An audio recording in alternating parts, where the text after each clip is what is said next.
La fébrilité est toujours de mise sur les places financières mondiales qui clôturent une fois de plus en forte baisse. Dans le sillage de la correction de Wall Street hier, les marchés européens ont emboîté le pas à l'Asie ce matin et clôturent donc dans le rouge avec une baisse de 1,92% à Paris qui revient à 5106 points. Les investisseurs s'inquiètent notamment du durcissement de la politique de la Banque centrale américaine qui s'est engagée dans un processus de hausse des taux après une décennie passée à ouvrir les vannes de liquidité avec des taux à zéro. Trump, lui, n'a pas manqué de réagir en lançant que la Fed était tombée sur la tête et qu'elle faisait une grosse erreur à vouloir augmenter trop rapidement ses taux. Mais ce qui inquiète surtout les investisseurs, eh bien, ce sont les répercussions sur le coût du crédit pour les ménages et les entreprises d'une telle hausse des taux sur l'économie américaine. Autre source de stress pour les marchés, eh bien, les tensions commerciales entre la Chine et les États-Unis qui continuent donc d'alimenter les craintes de ralentissement de l'économie. Et puis en Europe, le projet de budget italien qui prévoit un bond du déficit du pays reste source d'incertitude et de nervosité pour les opérateurs. Côté valeur,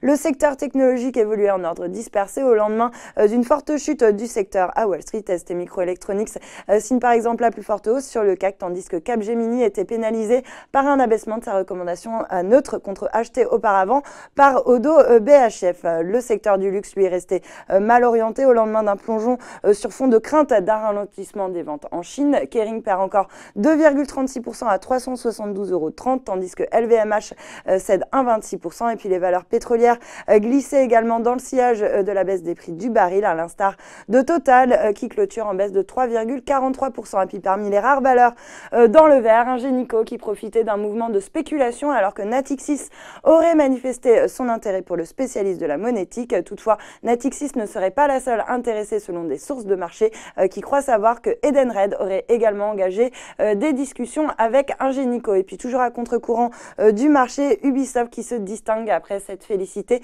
du bon démarrage commercial de son dernier opus Assassin's Creed Odyssey. Voilà, c'est tout pour ce soir, mais n'oubliez pas, toute l'actu éco et finance est sur Boursorama.